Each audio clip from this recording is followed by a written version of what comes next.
desde 2019, que eu falo que, acho que foi a primeira vez em 2019, mas pode ter sido antes, pelo menos foi o vídeo que eu consegui encontrar quando eu fui fazer uma compilação. Eu falo que ministros do STF estavam dizendo que eram, não era mais uma questão de achar, de intenção, estavam dizendo publicamente que eram a própria democracia. Quer dizer, qualquer coisa que era voltada ali contra ministros do STF, inclusive uma investigação preliminar diante de algum indício de sujeira, etc., eles estavam tratando como um ataque à democracia.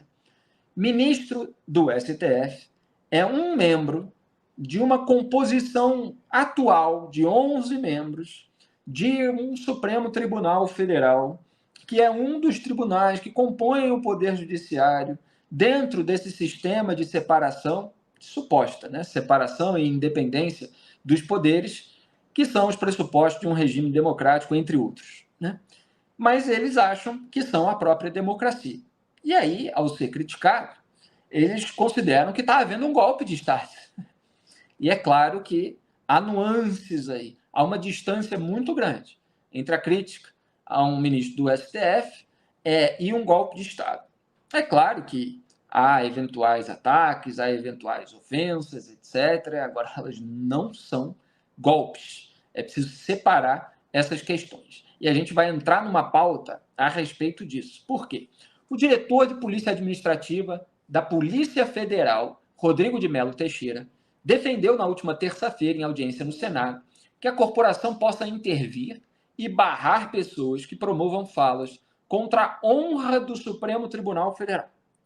Agora é isso, a honra do Supremo Tribunal Federal.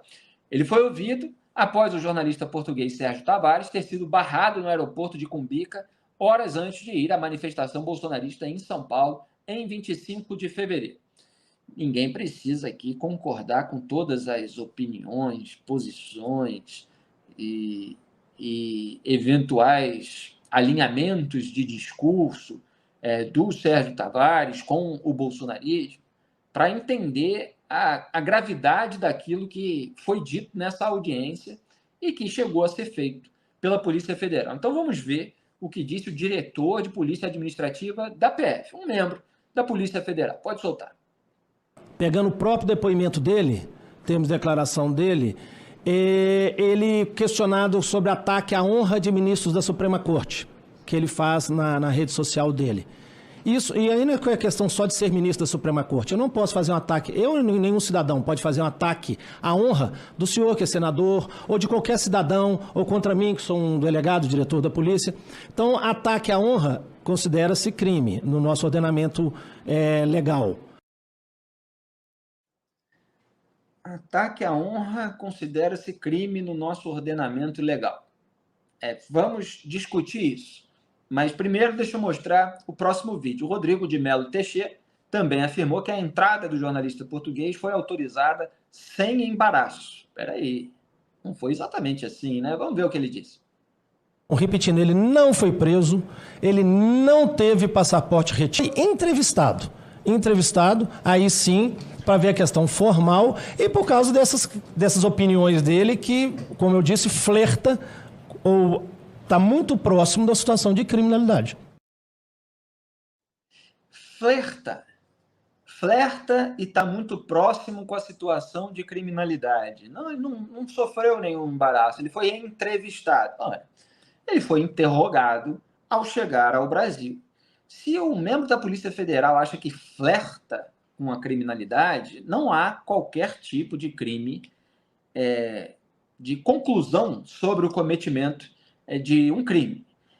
O agente da Polícia Federal, da Polícia Administrativa, da Polícia Federal, fala ali em ofensa à honra, etc. Quer dizer, a PF virou o quê? Ela virou todas as camadas do Poder Judiciário, do aparato legal brasileiro.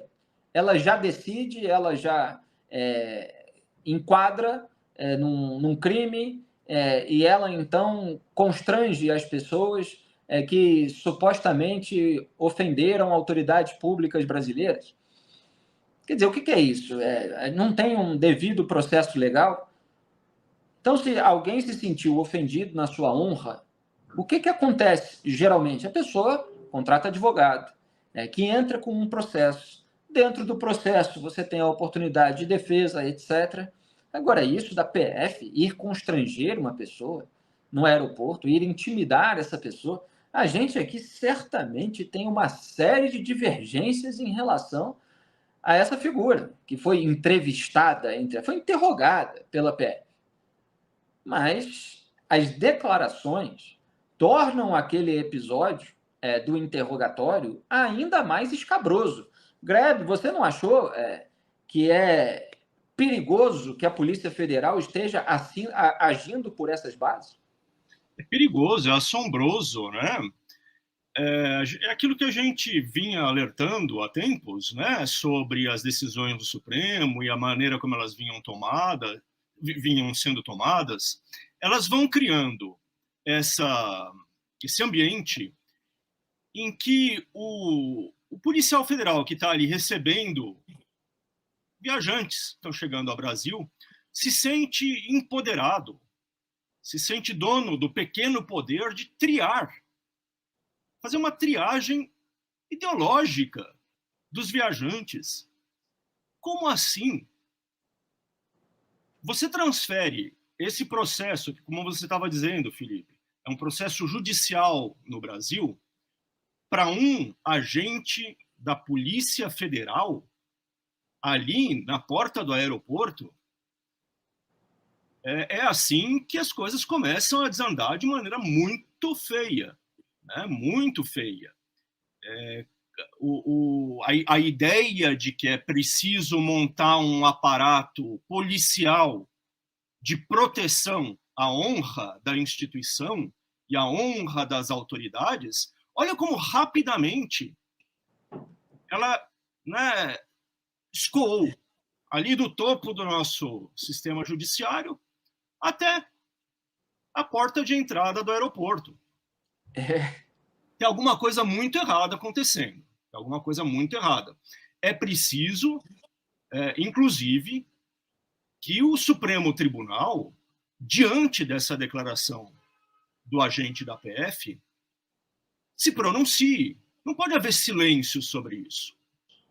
Alguém precisa, se os ministros que falam sobre tudo não esclarecerem de livre e espontânea vontade o sentido dessas defesas que eles têm feito, o sentido não, os limites dessas defesas que eles têm feito, a necessidade de, enfim, impor certos limites à liberdade de expressão, se eles não puserem os pingos nos is, não deixarem claro qual é a situação, eles precisam ser instados a fazer isso.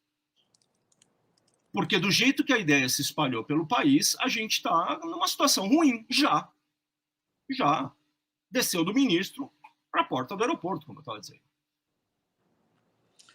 Exatamente. Quer dizer, nós aqui, por exemplo, criticamos os governos da Nicarágua, da Venezuela, da Rússia, de Cuba.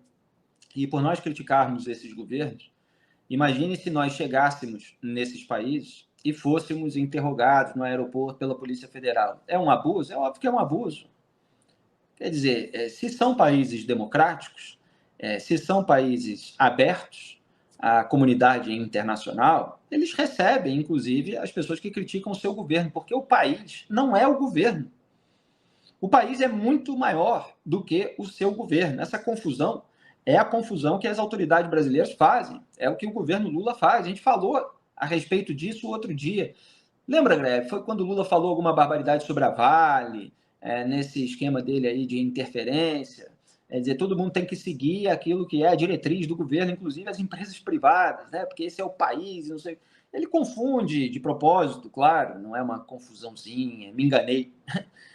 O governo e o país, porque ele quer que o país seja o governo. Mas o certo é que um regime democrático acolha a cidadãos de todo lugar do mundo. Obviamente, você pode ter uma política de imigração para evitar que criminosos com uma ficha corrida que possam eventualmente ser terroristas em potenciais, entrem no país de alguma maneira, através de uma fiscalização de antecedentes, etc. Isso é debate no mundo democrático inteiro. Esse é um dos principais debates na Europa, nos Estados Unidos. É o fator mais debatido na eleição americana, por exemplo. Em Israel, o tempo todo. Na Europa, eu escrevia sobre a entrada de armas e drogas no Brasil e falava que fronteira era o tema mais debatido em Israel, na Europa, nos Estados Unidos. E aqui se debate muita besteira, né? Então,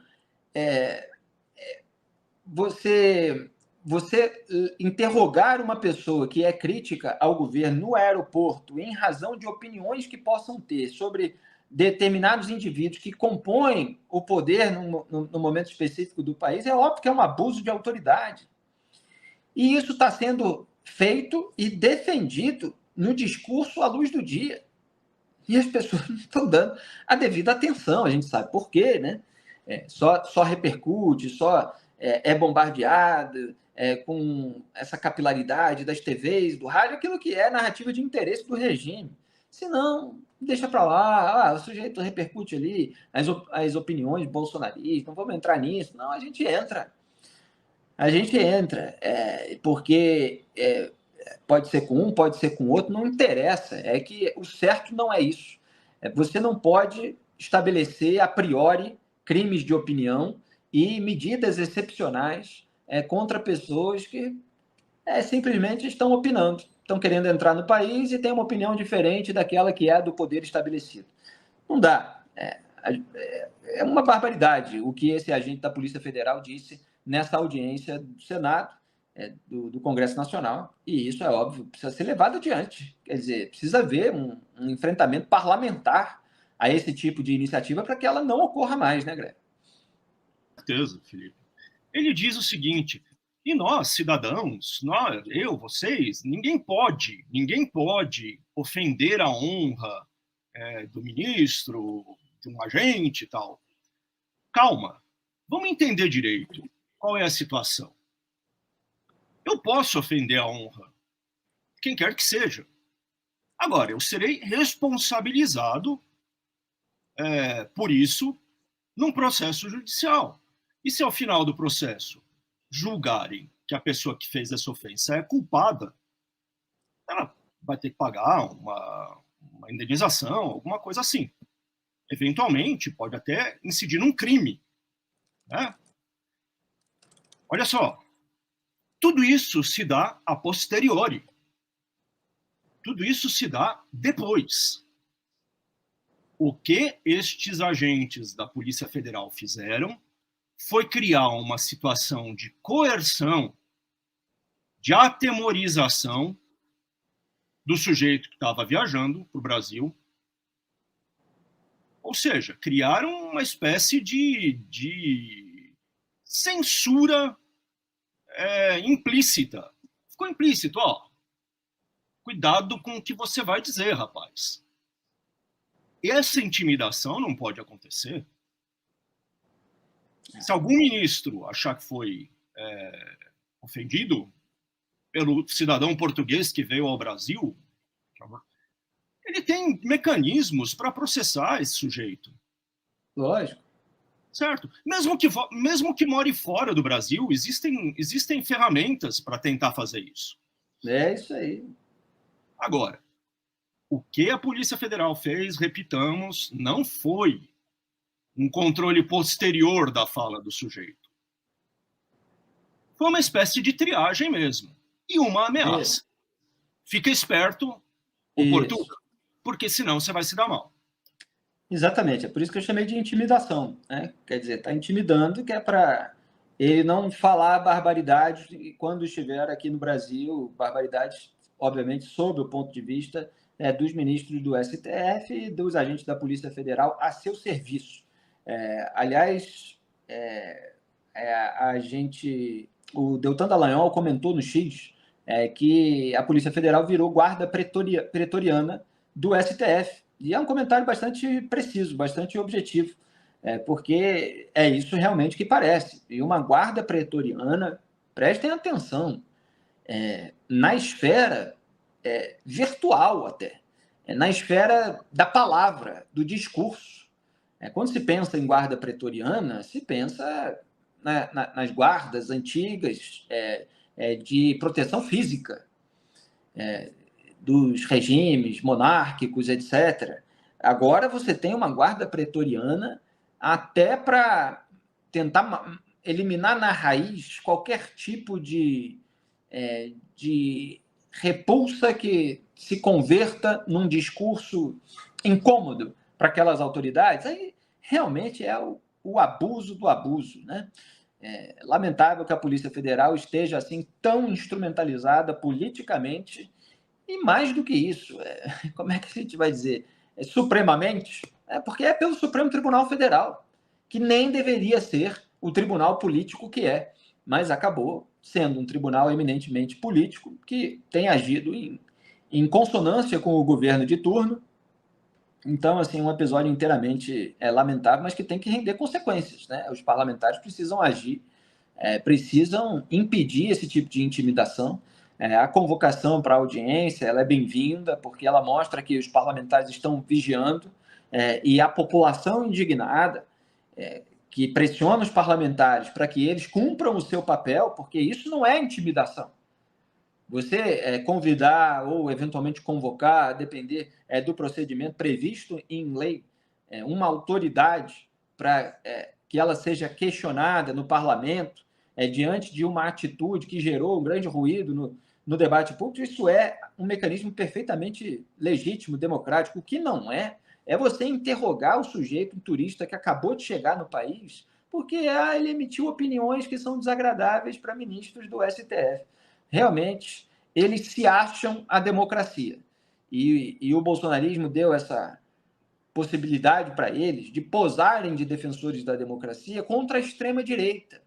Você sabe, só para concluir essa pauta, hoje saiu uma notinha lá no G1, né, de que ministros do STF eles acham que o Lula não deve dar um veto total ao fim das saidinhas dos presos, que foi tema aqui do nosso programa, porque a Câmara dos Deputados aprovou o fim da saidinha dos presos. Vai para a sanção presidencial, portanto, o Lula pode vetar ou pode sancionar. Há possibilidade também de ter uma modulação, né, dele vetar só uma parte, etc. Então, vão ali os profissionais de comunicação e querem saber o que os ministros do STF dizem. E aí eles dizem em off, né, que é essa coisa bem brasileira, né?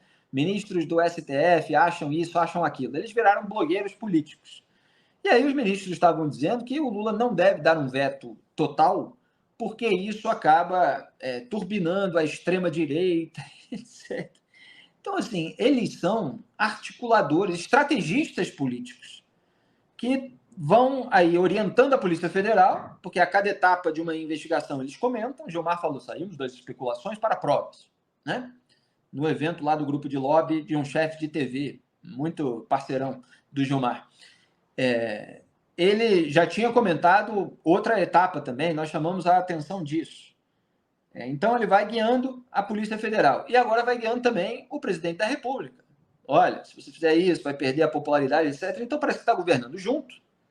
Quer dizer, se vai turbinar a extrema-direita, significa que ela vai ficar com poder político, que ela pode ganhar a simpatia da sociedade, que o Lula pode perder e, eventualmente, portanto, haver uma troca de posições no Poder Executivo, numa futura eleição. Então o STF fica alinhado ao governo. E eles não têm o menor pudor de fazer isso, né? Então, assim, essa luta do Supremo contra o extremismo de direita está gerando uma série de abusos. Quer arrematar, Greg? Quero só observar que é perfeito, né? Veja só ficou rodando aí, a gente não está ouvindo nada, hein, Greg? Pelo menos eu não. Agora sim, vamos lá. Abrir. Não, que é isso. Veja o nível em que chegamos, né? Qualquer questão resulta numa consulta aos ministros do STF que não tem a menor preocupação em se manifestar, em dar pitaco, em passar recado, que é pior, né? Passar recado pela imprensa. Eles tentam conduzir o debate, mais do que o debate, não conduzir as decisões dos atores políticos, né? Falando através da imprensa. Terrível. E uma última coisa para observar é que, assim, a fala do agente da PF, hoje no Congresso, deixa claro, né, que a liberdade de expressão realmente passou a ser tratada como inimiga da democracia. A gente ultrapassou um período de discussão sobre eventuais limites a essa liberdade para já institucionalizar na cabeça de um monte de autoridades, como este senhor que estava falando, a ideia de que o controle precisa ser permanente e precisa estar difundido por todas as instâncias da sociedade, inclusive as policiais. Ou seja, a gente estragou muito a ideia de liberdade de expressão no país. A gente precisa dar um jeito de consertar isso. Exatamente. E, obviamente, o estímulo vem de Alexandre de Moraes, desses discursos dele, de decisões sem qualquer tipo de fundamento, em que, como eu expliquei aqui, já fiz artigo sobre o método do Moraes. Ele fala, liberdade de expressão não é liberdade de agressão. Tá, isso é uma bravata, é uma frase absolutamente vaga, genérica. A questão é a aplicação ao caso específico. Aí você tem que decompor analiticamente o que aconteceu, o que a pessoa falou, o que a pessoa publicou, como isso se enquadra numa lei específica. Você não pode, por meio dessa frase, considerar a agressão tudo aquilo que você não gosta, tudo aquilo de que você diverge, tudo aquilo que incomoda você, tudo aquilo que é inconveniente para o seu grupo político ou campo ideológico, ou para o tribunal que você compõe. Você não pode fazer isso. Mas é isso que está sendo feito. E com esse servilismo da Polícia Federal. Registro o nome aqui, mais uma vez, Rodrigo de Melo Teixeira, da Polícia Administrativa da Polícia Federal. Declarações absolutamente grotescas nessa audiência, que merecem todo o repúdio de quem efetivamente defende a liberdade de expressão, de crítica, de imprensa e, claro, os pressupostos do regime democrático.